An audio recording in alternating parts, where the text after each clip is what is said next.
德国媒体向来喜欢带着滤镜唱衰及妖魔化中国，在中国电动车这件事上也不例外。近日，德国焦点新闻刊登了一篇特约文章，他说中国存在严重的电动车泡沫，产能过剩，生产的电动车滞销，所以只能大规模降价。而欧洲有可能成为这些中国滞销电动车的倾销地，他甚至使用了垃圾场这个词，还说中国可能存在大规模做假账，故意抬高电动车销售数据，仅比亚迪一家可能有30万辆库存。该作者还说，目前中国正迎来大洗牌，只有几家车企能存活下来，而这正是德国车企的好机会。还说德国人不必轻易放弃燃油车技术优势，电动车是没有未来的。从评论区看，还真有很多德国网民相信及附和作者的观点。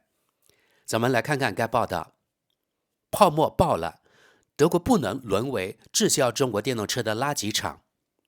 毁灭性价格战与产能严重过剩，中国电动车市场正迎来大洗牌。这对拥有替代中国方案的德国车企是利好，德国人不必轻易放弃燃油车技术优势。那些将中国汽车市场吹捧为至高无上典范的评论，简直数不胜数。中国电动车遥遥领先，自动驾驶难以企及，品质已与德国车比肩。简言之，德国车企只配进博物馆了。而发出警告的声音常被斥为守旧派的杞人忧天。比亚迪大震荡，中国电动车市场过热。如今这个电动车奇迹王国正开启大规模洗牌。德国商报指出，2024年中国售出超过1200万辆电动及混动汽车，但此类增长的代价是高昂的，补贴、恶性竞争、可疑的销售手段，就连风光无限的电动车巨头比亚迪也积压了逾30万辆车库存。中国汽车专家披露，许多厂商正通过做假账手段美化销量数据，数百家车企难逃淘汰厄运。许多观察家已将此情景与中国光伏产业泡沫破裂或过度膨胀的房地产市场相提并论。可以确定的是，中国电动车产业的爆炸式增长将进入整合期，这个阶段必将产生赢家。拥有技术优势的比亚迪理应位列其中，尽管它当前经历短暂调整，行业巨头如吉利、奇瑞或长城同样能够存活。这些企业均同时布局电动、混动及传统燃油车型，毕竟中国并未实施燃油车禁令。小米等新入局者也将分得一杯羹，但数百家中小车企注定走向没落。这其实也符合中国政府1000亿级新能源补贴政策的生存逻辑。唯有通过残酷淘汰，方能淬炼出真正优秀的企业。配图说明，中国制造商比亚迪如今正通过自有船舶向全球提供汽车。德国汽车制造商应吸取的教训。对于大众、宝马等德国车企而言，这场毁灭性价格战既是挑战，也蕴藏着战略转机。一、破局中国依赖，车企急需摆脱单一市场束缚，向东盟、北美等潜力市场实施战略转移。二、叫停政策自杀。欧盟在环保组织裹挟下出台的燃油车禁令，实则为中国车企铺就红毯。该政策若不终止，欧洲市场恐将沦为技术倾销地。三、回归市场理性。德国重启的电动车补贴政策正在制造新的市场扭曲。健康生态应建立在真正需求基础上，而非行政指标。所谓电动环保神话已被证实存在重大计算缺陷。四、双轨战略验证。宝马等坚持内燃机与电动技术双轨并行的车企，其战略韧性正获得市场奖赏。电动车产业的自然生长法则。电动车产业将持续扩张，不仅在中国，这已成定局，但增长必须遵循自然法则，戒除补贴依赖，不能通过持续消耗纳税人血汗的购车补贴和税收优惠来制造虚假繁荣，停止政策歧视，更不应以惩罚性碳税逼迫燃油车主去购买空间局促、续航有限且价格高昂的电动车，更何况对比的往往是车况上佳的二手燃油车。朋友们，我们看下面有个民调，你会考虑买一辆中国汽车吗？我们看结果，左边仅33%的人说会买，高达61%的人说不会购买中国车。不过考虑到德国是传统汽车大国，德国人对自己的汽车特别自豪，1/3的德国人有购买中国制造汽车的意愿，已经很不错了。我绝对相信，当他们眼前摆着一辆中国车，一辆德国车时，他们看到其实从外观以及质量没有大的区别，也许中国车的质量更好呢。再看到巨大的价格差，也就是中国车便宜很多，那么选择中国车的比例肯定会大幅增加。好，继续往下。简言之，中国凭借其创新和中国速度，在许多方面堪称典范。但德国和欧洲也需清醒认识北京独裁铁腕下的阴影面。好，德国这是点评，大家发现了吧？连汽车话题也被德国人政治化，甚至也贴上什么独裁标签。哎呀，我也是服了。这种全民政治化的操作，是否与台湾似曾相识？难道所谓民主化就等同于政治文革吗？我还发现这篇特别文章的作者在上个月写过一篇唱衰比亚迪的文章，咱们来看看它的标题：做假账，中国车企被曝大规模虚报销量数据。中国汽车制造商正以新车海战术席卷全球市场，而本土价格战却已陷入白热化。最新曝光的操作手法显示，部分车企疑似将新车登记为二手车，以达成销售目标。中国汽车工业已成为被成功宠坏的德国汽车制造商的艰难境地。在重要的电动汽车技术方面，像比亚迪这样的制造商遥遥领先，而在价格方面，大众等公司难以匹敌中国本土制造商的低水平。其结果是，大众汽车先前的市场主导地位被彻底摧毁，比亚迪等公司已基本取代了它。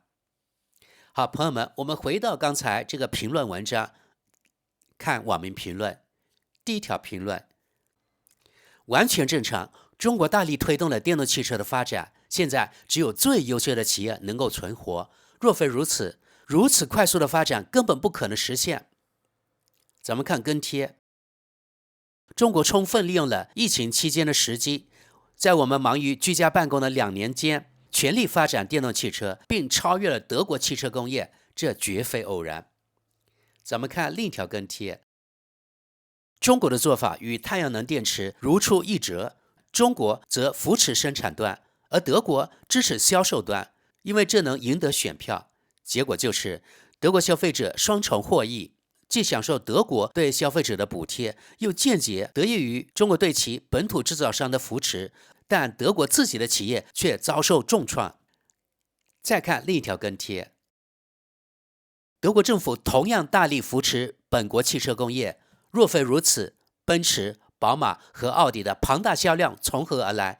若没有公务用车政策，本土制造商的工厂恐怕早已所剩无几。下一条评论：一篇文章粗略谈及了幕后的各方权力博弈，如实展现了德国和欧洲政要们愚蠢的禁令和指令政策。凭借首年高达75%的电动汽车特别折旧率，更多电动车正被强行塞入企业车队，而这项特别折旧率恐怕也如实反映了这些车轮上智能手机的真实贬值曲线。再往下，我们的政客除了通过补贴收买选票，别无他法。既然几乎没有好的政策，那就只能这么做了。下一则，我们欧洲人至今都不想要这些电动车，欧盟当局也改变不了这一点，人民掌握着决定权，这很好。继续往下，为何会出现泡沫？电动车不是很棒吗？管它产自哪里呢？况且10多年来，众所周知，中国在大力补贴电动汽车生产，尽管如此，仍无人问津，原因无非是那些老生常谈的问题。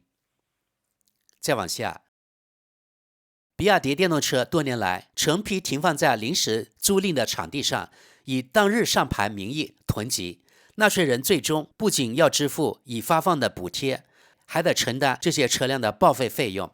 当初的补贴政策本应设置至少5年拥有期限作为条件，但绿党无脑者们显然缺乏这种预见能力。再往下，我等待这场毁灭价格战已有多年，它究竟何时才能席卷到德国？在我们这里，汽车价格越来越贵。下一则，德国本土汽车产业正在自掘坟墓。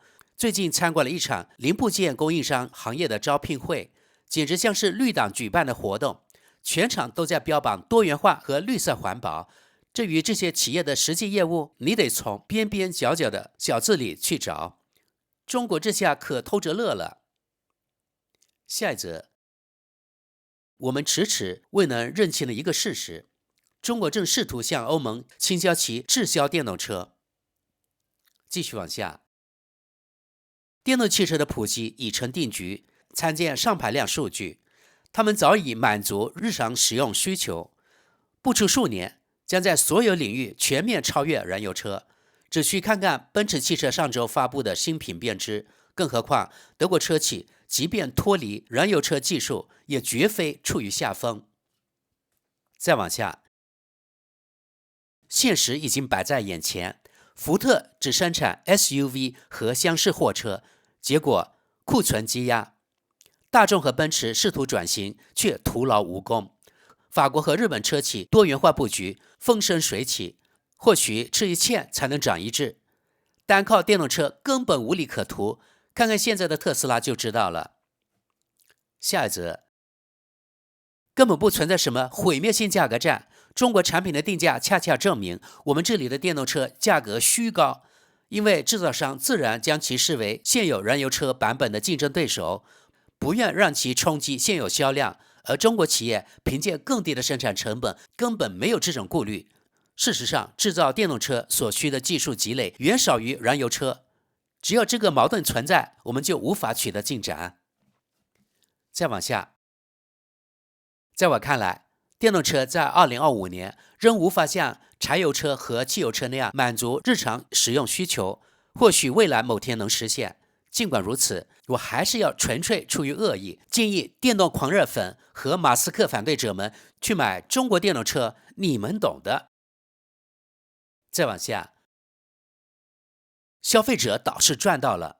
虽然我们已经有2辆电动车，还准备订购奔驰 CLA， 但如果价格继续下跌，我倒很乐意试试比亚迪的大型车，太棒了。再往下，产能过剩导致降价，并促进平价车销售，这未尝不是好事。届时，那些专注大型豪华车型的德国竞争对手快从市场消失吧。下一则，那些将中国汽车市场吹捧为终极典范的评论简直不胜枚举。中国电动车遥遥领先，自动驾驶难以企及，品质已比肩德国制造。以前在燃油车时代同样如此，黑马屡次赢得对比测试，但德国消费者仍然首选本土品牌，而这次历史必将重演。当多花300欧元就能买到德国豪华车时，谁会选择2周前还名不经传的中国品牌呢？咱们看跟贴。我想买一辆适合短途出行的小型电动车，但德国车企根本不提供这类车型，其他品牌则定价明显过高。至于比亚迪等中国品牌，他们按德国市场的定价恐怕很难卖得动。既然如此，我宁愿选择德国品牌。总的来说，当前汽车市场确实令人却步，无论是电动车还是燃油车。再往下，这就是所谓的市场经济。奇怪的是，居然需要向德国商报解释这点。德国车企至少目前已经出局了。再往下，电动汽车时代已经过去了。下一则，中国或许没有全面禁止燃油车，但许多城市实行单双号限行，根据车牌尾号数字限制行驶日期。这些车牌不仅价格昂贵，且配额有限，无法随意获得第2块牌照，而电动车则完全不受此类限制。下一则，实在搞不懂为啥要生产没人要的车？难道他们以为政府能逼我们开这些垃圾箱上路吗？这套在中国或许行得通，在这儿可门门。我开的是欧宝 Ascona 这种经典款，简单、皮实，漂亮而且还快。要是没人造这种车，我就焊铁皮焊到快退休算了。继续往下，中国汽车在德国市场的崛起确实给德国车企带来了挑战，但反观当年，德系车在华销售可从未遭遇任何质疑。大家还记得大众桑塔纳吗？这款在德国本土遭遇滑铁卢的三厢车帕萨特，却在中国创下超过600万辆的销售传奇。当年的德国车企可是欣然笑纳了中国这个巨大市场。再往下，这种情况很可能是因为中国再也负担不起这样的补贴了，欧洲或许也能从中吸取教训。咱们看跟贴，中国最近有2000万农民工因产能过剩而失业，试想这若发生在德国。继续看跟贴，比亚迪已不再享受补贴，作为全球电池研发领域的领军者，其技术优势已难以撼动。昨天，阿尔法电视频道播出了一则精彩的电动车专题报道。再往下，这些垃圾货还能往哪销售？恐怕只有在我们这里。还有人天真的相信电动车能拯救世界。下一则，德国的燃油车技术优势何在？不妨细读这篇报道。在中国，梅赛德斯为多款车型生产发动机，特别是全新的 M252 4缸汽油机。这款由北京奔驰动力系统工厂制造的发动机将搭载于全新 CLA 等车型。该机型采用48伏混动系统，同时供应拉斯塔特和匈牙利的奔驰工厂。此外，在中国，他们还与吉利联合开发3缸及4缸发动机。当德国在这领域逐步自我消亡时，我们或许该庆幸，至少还有师傅能合法维修中国车辆。下一则，总该听说过价格规律吧？是价格决定销量，但随着德国工资水平持续攀升，生产这些工业废品的将是我们，而非中国人。只要我们的专家和研究者还没理解这点，我们就只会继续在愚昧中沉沦。再往下，我尽可能避免使用中国垃圾产品，无论是科技设备还是食品。看最后一条评论，又见一位不愿顺应时代潮流、固守陈旧技术的评论者写的一篇特约文章。德国人如今只是现状的守护者，早已失去真正的探索精神，面对新生事物只会抱怨其愚蠢之处。时间将证明我们能否既保护自身的高雅文化，又能跟上新技术浪潮，亦或像那些曾辉煌的民族一样，先经历数百年的沉沦，再重新崛起。毕竟生命本就是起起落落。朋友们，我们就以刚才上面那句话来结束本期节目吧。确实，从这几年德国媒体，又从被媒体洗脑的德国人来看，这是个固守陈旧技术的国家，他们的固执配得上他们的苦难。当他在汽车行业也败下阵来时，我不知道德国这个国家还靠什么来支撑一些中国人以为的这免费那免费的完美的福利体系，以及所谓较高的生活水平。目前看来，治安先从德国城市慢慢恶化，零元购也慢慢盛行。然后呢？